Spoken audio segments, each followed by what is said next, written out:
Hello दोस्तों, स्वागत है आपका डी मार्केटिंग वर्ल्ड में। मेरा नाम है अभिषेक। दोस्तों आज का वीडियो थोड़ा स्पेशल है। यहाँ पर एक कमेंट आया था जिसकी वजह से मैं आज ये वीडियो बना रहा हूं। तो कमेंट ये था, does web hosting affect SEO rankings. तो दोस्तों आज की वीडियो में बताने वाला हूं कि क्या वेब होस्टिंग का एसईओ रैंकिंग में कोई इफेक्ट पड़ता है कि नहीं पड़ता है।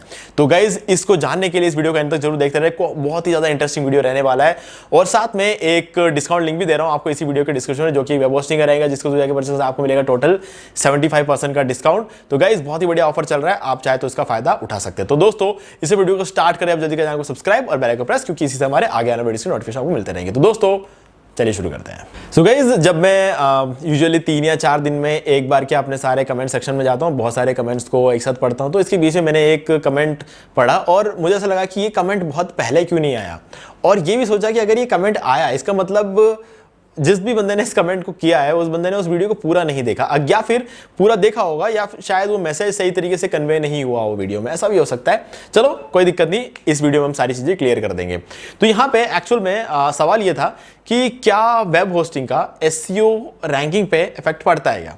ठीक है, देखो यार सीधा सीधा इसका जवाब है कि हाँ, और किस लेवल पे पड़ता है वो मैं आपको आगे समझाने वाला हूं। देखो क्या है कि एसईओ रैंकिंग्स जो होती है ना, इसका इफेक्ट हर छोटी छोटी चीजों से पड़ता है। अब इसका मतलब सिर्फ ये नहीं होता है कि खाली वेब होस्टिंग से पड़ता है। Web hosting is just one of the factors. ठीक है, अब ऐसे फैक्टर्स देखा जाए तो 200 फैक्टर्स है, और ये 200 फैक्टर ना गूगल के अलावा किसी को नहीं पता है। जितने भी लोग एसईओ कर रहे हैं ना, उन सबको कुछ 20 पता होगा, 30 पता होगा। अगर मैं अपनी बात करूं तो मुझे कोई 20-30 फैक्टर्स पता है, उससे ऊपर मुझे भी नहीं पता है। ठीक है, लेकिन है फैक्टर्स होते हैं, 200 फैक्टर्स ऐसे होते हैं जिनके ऊपर डिपेंड करता है गूगल के जो रैंकिंग होती है, यानी कि एसईओ जब हम करते हैं ना उसकी रैंकिंग होती है। अब हमारा जो एसईओ होता है उसका बहुत बड़ा जो रोल होता है हमारे वेबसाइट को रैंक कराने में। ठीक है, जब हमारी वेबसाइट रैंक होती है तब जाके हमारे वेबसाइट पे ऑर्गेनिक ट्रैफिक आता है। तो जो ऑर्गेनिक ट्रैफिक है ना, ये एक बहुत इंपॉर्टेंट चीज होती है, क्योंकि इसी के थ्रू हमारे पास क्वालिटी ट्रैफिक आती है। अब क्वालिटी ट्रैफिक लाने के लिए हम एसईओ करते हैं। एसईओ का मतलब क्या होता है? सर्च इंजन ऑप्टिमाइजेशन, यानी कि गूगल पे हम रैंक कराना चाहते हैं। अब गूगल नहीं, मतलब सर्च इंजन का मतलब सिर्फ गूगल नहीं होता है, वैसे तो बिंग भी होता है, ठीक है, याहू होता है और डकडकगो होता है, ऐसे बहुत सारे सर्च इंजन होते हैं। लेकिन हम मेनली जब बात करते हैं ना, हम बात करते हैं गूगल की। ठीक है, और ज़्यादा से ज़्यादा अगर चले गए तो बिंग, ठीक है, क्योंकि यूएस में गूगल से ज़्यादा बिंग यूज़ होता है। तो हम क्या चाहते हैं कि सर्च इंजिन्स में हमारी जो वेबसाइट है वो रैंक हो। तो रैंक करने के लिए हम बहुत सारे पैतरे लगाते हैं। ठीक है, अगर हमारे वो सारे पैतरे सक्सेसफुल होने चाहिए तो उसका सबसे पहला जो चीज़ होती है ना, सबसे पहले रिक्वायरमेंट जो होती है ना, वो होती है वेब होस्टिंग। अगर हमारा वेब होस्टिंग ही सही नहीं है तो हम उसके बाद जितने भी टेक्निक्स यूज़ करते हैं, on page SEO, of page SEO, ठीक है, उसके ऑन पेज और ऑफ पेज करने के लिए हम जो भी चीज़ें अप्लाई करते हैं वो सब वेस्ट हो जाएगा अगर हमारा वेब होस्टिंग सही नहीं है। तो वेब होस्टिंग सही नहीं है, इसका मतलब ये होता है कि जिस पर्टिकुलर सर्वर पे हमारी वेबसाइट पड़ी हुई है वो सर्वर सही नहीं है। ठीक है, अब वो सर्वर कोई भी होस्टिंग कंपनी खरीद सकता है। देखो बहुत सारी होस्टिंग कंपनी एक ही जगह से सर्वर लेते हैं, है ना, ये एक सच्चाई है, लेकिन उसको प्रॉपरली मैनेज करने की जो काबिलियत होती है ना, वो हर वेब होस्टिंग की अलग होती है। चलो इन सब चीज़ों को छोड़ते हैं, ये बहुत ज़्यादा कॉम्प्लिकेटेड हो जाएगा अगर मैं इस चीज़ को थोड़ा सा ज़्यादा डिटेल में अब बताता हूँ कि एग्जैक्टली क्या क्या चीज़ें हैं जो अफेक्ट करती है। देखो वेब होस्टिंग में सबसे इंपॉर्टेंट चीज़ होता है अप टाइम, है ना, अप टाइम। अब हम सोचते हैं कि ऐसा वेब होस्टिंग ले जो आपको 100% अप टाइम दे। गाइस 100% अप टाइम तो आपको उसी केस में मिलेगा जब आप क्लाउड होस्टिंग लेते हो। तो ठीक है, तो मैं आपको एक क्लाउड होस्टिंग का डिस्काउंट लिंक इस वीडियो को डिस्क्रिप्शन में दे रहा हूं, तो आप जाके वो चेकआउट कर सकते हो, वहां पर आपको 100% का अप टाइम मिलेगा। लेकिन क्या रहता है कि अगर आप इस पर्टिकुलर होस्टिंग कंपनी को छोड़ दो तो बाकी सारे होस्टिंग कंपनी जो है ना, क्लाउड होस्टिंग के लिए एक बहुत मोटा पैसा लेते हैं। तो इसीलिए लोग क्या है, वर्डप्रेस होस्टिंग और शेयर्ड होस्टिंग में खुश रहते हैं, क्योंकि क्या रहता है कि थोड़ा अफोर्डेबल रहता है ना। लेकिन आपको यहाँ पे वर्डप्रेस होस्टिंग और नॉर्मल शेयर्ड होस्टिंग के प्राइस में आपको यहाँ पे क्लाउड होस्टिंग मिल रहा है, जो मैं आपको प्रोवाइड करा रहा हूँ उसमें। ठीक है, तो आप वहाँ से अगर लोगे तो आपको 100% अप टाइम मिल जाएगा। अब अप टाइम का मतलब क्या होता है? आपने अपना वेबसाइट लॉन्च किया, लॉन्च करने के बाद 24 घंटे में, एक हफ्ते में, एक महीने में और 365 दिन में कितने टाइम के लिए आपका वेबसाइट ऑनलाइन रहता है, उसको अप टाइम बोलते हैं। क्लियर? अब ऑनलाइन रहने का मतलब यह है कि जब भी कोई बंदा आपके वेबसाइट को ढूंढेगा वो आपकी वेबसाइट ओपन होगी, 24 घंटे ओपन होगी। इसको हम कहते हैं 100% अप टाइम। अब बहुत सारी होस्टिंग कंपनीज ये दावा करती है कि वो 99.90% अप टाइम देती है या फिर 99.95% अप टाइम देती है। अब आप सोच रहे होंगे कि 99.90 में और 99.95 में और 100% में डिफरेंस क्या है। 0.10 0.05 इतना ही डिफरेंस है। तो 100% में ऐसा क्या है जो ये 0.95 में 0.90 में नहीं है गाइज। ये जो अप टाइम का खेल होता है ना वो इस 0.110 में ही होता है। बाकी हर कंपनी जो है वो 99.85% का अप टाइम तो हर कंपनी देती है, ठीक है। आप छोटी से छोटी कंपनी उठा लो वो भी आपको इतना अप टाइम तो दे ही देगी, हर केस में देगी, ठीक है। तो यहां पे हमें समझने की बात यह है कि जब 100% का अप टाइम हमें कहीं मिल रहा है तो वो कुछ खास है। अब देखो क्या है कि अगर आपने कभी भी गूगल एडसेंस में अप्लाई किया होगा तो आपको कभी ना कभी ये एरर जरूर आया होगा जिसमें लिखा हुआ है not able to reach your website. इसका मतलब क्या है कि जब गूगल ने आपके वेबसाइट को एक्सेस करने की कोशिश की तब आपकी वेबसाइट डाउन थी। अगर आपकी वेबसाइट उस टाइम डाउन थी इसीलिए गूगल आपकी वेबसाइट को ढूंढ नहीं पाई। अगर ढूंढ नहीं पाई तो वो आपके वेबसाइट को चेक नहीं कर पाएगी, तो इसीलिए वो आपको गूगल एडसेंस से अप्रूवल भी नहीं दे पाती है। तो इसीलिए भी आपका 100% अप टाइम होना बहुत ज़्यादा जरूरी है, ठीक है। और गूगल के जो क्रॉलर्स होते हैं ना, क्रॉलर्स मतलब जो आपकी वेबसाइट पे आते हैं और पर्टिकुलर कीवर्ड्स के लिए चेक करते हैं कि आपकी वेबसाइट के अंदर का जो कंटेंट है इस पर्टिकुलर कीवर्ड के लिए कितना ज़्यादा रेलिवेंट है और उसको देखते हुए आपकी वेबसाइट को रैंक करवाता है। जब वो क्रॉलर आपकी वेबसाइट पे आएगा तब भी आपका वेबसाइट का ऑनलाइन रहना जरूरी है। अगर वो क्रॉलर जब आपको वेबसाइट को ढूंढेगा अगर उसको नहीं मिला तो आपकी वेबसाइट को वो रैंक करेगा ही नहीं, और अगर रैंक नहीं करेगा तो आपका एसईओ रैंकिंग सुधरेगी कैसे। तो इसीलिए अप टाइम बहुत ज़्यादा जरूरी है। पहली चीज़ तो ये हो गई। ये कोई रैंकिंग फैक्टर नहीं था ये एक्चुअल में कोई रैंकिंग फैक्टर नहीं था। ये तो बेसिक सी चीज़ है कि आपका वेबसाइट ऑनलाइन रहेगा तो ही तो उसे रैंक करेगा, बस सीधी सी बात थी। रैंकिंग फैक्टर के बारे में आप बात करेंगे, अब वो है परफॉर्मेंस। परफॉर्मेंस मतलब स्पीड। आपकी वेबसाइट जो है 1 सेकेंड, 1.5 सेकेंड, 2 सेकेंड या मैक्सिमम 2.5 सेकेंड के अंदर अंदर खुल जानी चाहिए। अगर इससे ज़्यादा टाइम आपका वेबसाइट लेता है तो इसका मतलब यह है कि आपके वेबसाइट में दम नहीं है। ऐसा मैं नहीं कह रहा हूँ, ऐसा गूगल कहता है। गूगल ये देखता है कि जिसकी वेबसाइट जो है ओपन होने में 3 सेकेंड, 4 सेकेंड या उससे ऊपर लगता है, 4 सेकेंड के ऊपर लग गया तो फिर कोई मतलब ही नहीं, आप रैंक हो ही नहीं सकते। 4 सेकेंड के अंदर अंदर अगर रहता है तो आप रैंक हो सकते हो, लेकिन अगर 1, 1.5, 2 सेकंड के अंदर अंदर अगर आपकी वेबसाइट खुल जाती है तो आप टॉप पे रैंक कर सकते हो। क्योंकि गूगल के 200 फैक्टर में से सबसे इंपॉर्टेंट फैक्टर है स्पीड।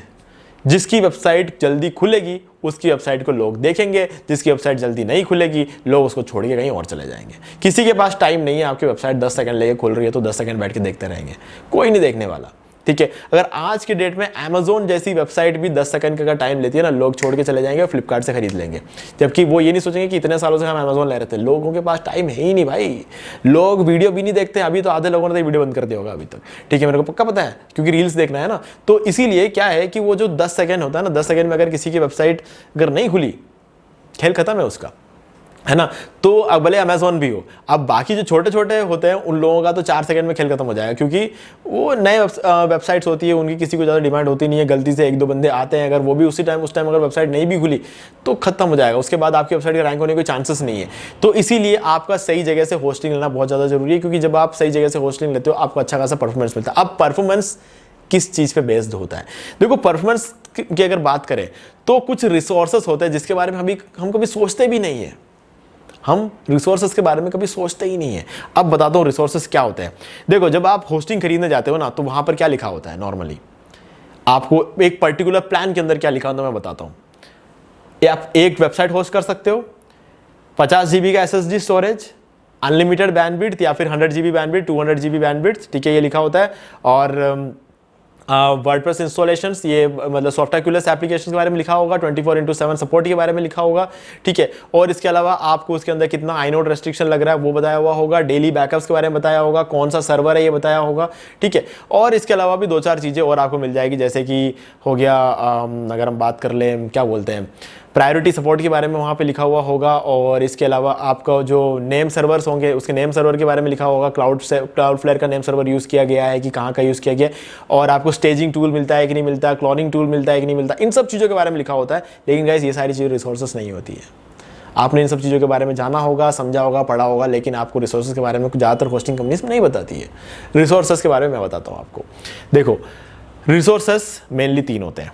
एक होता है आपका CPU, दूसरा होता है आपका रैम, तीसरा होता है आपको एंट्री प्रोसेस। ठीक है। अब CPU, रैम और एंट्री प्रोसेस ये ही डिसाइड करेंगे कि आपको कितना अच्छा परफॉर्मेंस मिलने वाला है। रैम जितना ज़्यादा होगा उतना अच्छा परफॉर्मेंस मिलेगा, जितना ज़्यादा CPU होगा और भी बेटर परफॉर्मेंस मिलेगा। और एंट्री प्रोसेस अच्छे हैं तो आपके जितने भी प्रोसेसेस होते हैं ना वेबसाइट में, चाहे वो बैक एंड पे हो या फिर फ्रंट एंड पे हो, दोनों की स्पीड काफ़ी ज़्यादा अच्छी रहती है क्योंकि आपके एंट्री प्रोसेस ज़्यादा होते हैं। ठीक है, अगर आपको किसी वेबसाइट में किसी होस्टिंग कंपनी आपको 30 का एंट्री प्रोसेस दे दे या फिर 35 का एंट्री प्रोसेस दे दे, वो बहुत ज़्यादा होता है। ठीक है, ये बता देता हूँ क्योंकि क्या है कि कोई बताता नहीं इन चीज़ों के बारे में, तो बता रहा हूँ आपको। अगर कोई भी होस्टिंग कंपनी आपको 30 का एंट्री प्रोसेस दे दे या 35 का एंट्री प्रोसेस तो बहुत ज़्यादा होता है। CPU की बात कर ले, अगर कोई सबसे सस्ते प्लान में 2 कोर CPU दे दे तो बहुत ज़्यादा होता है, बहुत ज़्यादा होता है। कोई कंपनी तो अपने सबसे बड़े प्लान में भी आपको 2 कोर CPU देती है, लेकिन जो कंपनी मैं आपको बता रहा हूँ ना इस वीडियो के डिस्क्रिप्शन में, वो कंपनी आपको सबसे सस्ते प्लान में 2 कोर CPU और 2 GB रैम देती है, और सबसे महंगे प्लान में 6 कोर CPU और 6 GB रैम देती है। ठीक है, हालांकि वो इतना महंगा नहीं है, आप जाके चेक कर सकते हो। तो ये सबसे बड़ा प्लान है जो मैं आपको बता रहा हूं ना, 6 कोर CPU 6 GB में, इतना कोई भी नहीं देता है, और वो भी इतने कम प्राइस में कोई नहीं देता है। तो अगर आपको CPU ज़्यादा मिल जाए, रैम ज़्यादा मिल जाए, तो वो पर्टिकुलर होस्टिंग आपको सबसे बढ़िया परफॉर्मेंस देगी, और जितना अच्छा परफॉर्मेंस रहेगा उतना आपकी रैंकिंग इंप्रूव होगी। देखो, आपकी वेबसाइट अगर लोड नहीं हुई तो लोग वहीं छोड़ देंगे, लोड हो गई और उसके बाद आपका कंटेंट अच्छा है तो लोग उस पर जितने ज़्यादा देर तक रहते हैं उतना ही आपके वेबसाइट की रैंकिंग अच्छी होती है। लेकिन अगर आपका वेबसाइट अगर मान लो एक बार लोड हो भी गई, लेकिन आपके एक पेज से दूसरे पेज में जाने में, आपके वेबसाइट के अंदर भी एक पेज से दूसरे पेज में जाने में ज़्यादा टाइम लग रहा है, 3 सेकंड लग रहे, 4 सेकंड लग रहे, 5 सेकंड लग रहे, तो लोग एक पेज से दूसरे पेज में जाएंगे नहीं। हो सकता है आपने उसके अंदर जो है इतने अच्छे कैटेगरीज बनाए रखे होंगे, अच्छा खासा मेन्यू बना रखा होगा, लोगों को ट्रांसपोर्ट करने के लिए सारी चीज़ें आपने वहाँ बता रखी होगी, लेकिन ट्रांसपोर्ट जब वो करने की कोशिश कर रहे हैं ना एक पेज से दूसरे पेज में, उनको टाइम लग रहा है। जब अगर इतना टाइम लगेगा तो ज़्यादा देर तक आपके वेबसाइट पे रहेंगे नहीं। तो लोगों को अपने वेबसाइट पे रखने के लिए 2 चीज़ें करनी, एक आपकी पेज स्पीड बहुत अच्छी होनी चाहिए, दूसरी चीज़ ये होगी कि आपका कंटेंट बहुत अच्छा होना चाहिए। अगर ये दोनों चीज़ों का ध्यान रखते हो तो अच्छा खासा आपकी वेबसाइट रैंक हो जाती है। लेकिन अगर पेज स्पीड अच्छा है ही नहीं तो कंटेंट तो कोई पढ़ेगा ही नहीं ना। कंटेंट तो दूसरी बात होती है, दो सेकंड चीज़ होती है कि आपका पहला पेज स्पीड अच्छा होना चाहिए, फिर आपका कंटेंट अच्छा होना चाहिए, है ना। अगर पेज ही लोड नहीं होगा तो कंटेंट कौन पढ़ेगा। तो इसलिए मैंने कहा ये कंटेंट बनाना, बैकलिंक्स बनाना, कीवर्ड रिसर्च करना, कीवर्ड डालना, हर चीज़ बाद में आती है, सब सेकेंडरी चीज़ है। प्राइमरी चीज़ होती है आपकी होस्टिंग। ठीक है, पेज लोड होगा तो ही कंटेंट दिखेगा, कंटेंट दिखेगा तो ही वो रैंक होगा। तो इसीलिए पेज लोडिंग स्पीड अच्छी होनी चाहिए। ठीक है, तो ये 2 चीज़ें ऐसी होती है जो सबसे ज़्यादा मैटर करती है, और इन दोनों चीज़ों की वजह से ही वेब होस्टिंग जो है उसका डायरेक्टली इफेक्ट पड़ता है आपके एसईओ रैंकिंग्स पे। इसके अलावा और कोई चीज़ नहीं है, बस ये 2 चीज़ें, इसका आपको ध्यान रखना है। बाकी तो देखो यार, अनलिमिटेड बैंडविड्थ मिल जाए तो अच्छी बात है, जितना चाहे उतना ट्रैफिक हैंडल कर लेगा, जितना ज़्यादा ट्रैफिक आएगा उतने ज़्यादा लोग ज़्यादा देर तक टिकेंगे, और ज़्यादा देर तक टिकने से आपकी रैंकिंग अच्छी होगी। तो देख लेना, आज के डेट में बहुत सारी कंपनी जो है अनलिमिटेड ट्रैफिक आपको वैसे भी देती है, अनलिमिटेड बैंडविड्थ मिल जाता है। जहाँ पर आपको बस ये ध्यान रखना होता है कि ह्यूमन ट्रैफिक हो, वहाँ पर कोई बॉट ट्रैफिक नहीं होना चाहिए। अगर बॉट ट्रैफिक आप भेजते हो तो वो गलत बात हो जाएगी, और उसके बाद फिर मतलब किस्मत पे है, आपको होस्टिंग कंपनी खुद भी बैन कर सकती है, आपका अकाउंट डिलीट कर सकती है। लेकिन कभी भी बॉट ट्रैफिक नहीं भेजना, हमेशा ह्यूमन ट्रैफिक आने दो। बॉट ट्रैफिक मतलब होता है कि आप किसी सॉफ्टवेयर के थ्रू रोबोटिक ट्रैफिक भेज रहे हो, कोई इंसान नहीं खोल रहा है ना। बॉट ट्रैफिक अलग अलग देशों से आप बैठ के बॉट ट्रैफिक भेज रहे हो, तो वो नहीं करना है आपको। इंसान के कितना भी ट्रैफिक आ, भले सोशल मीडिया से आ जाए, भले ऑर्गेनिक आ जाए, भले कैसे भी आ जाए, कोई फर्क नहीं पड़ता, लेकिन इंसान होने चाहिए। तो अगर ऐसा है तो अनलिमिटेड बैंडविड्थ आपको मिलता है, नहीं तो धीरे धीरे उनको पकड़ में आ जाओगे और उसके बाद आपका होस्टिंग अकाउंट डिलीट भी कर सकते हैं, नहीं तो आपको वार्निंग दे सकते हैं। ठीक है, तो ये सारी चीज़ें हो सकती है। तो गाइज इस चीज़ का जरूर ध्यान रखना, तब तक आपके लिए सारी चीज़ें अनलिमिटेड रहने वाली है। ठीक है गाइज, तो मुझे उम्मीद है कि आपको सारी चीज़ें क्लियर हो गई होंगी। फिर भी अगर आपको कोई भी डाउट है तो कमेंट करके पूछ सकते हो।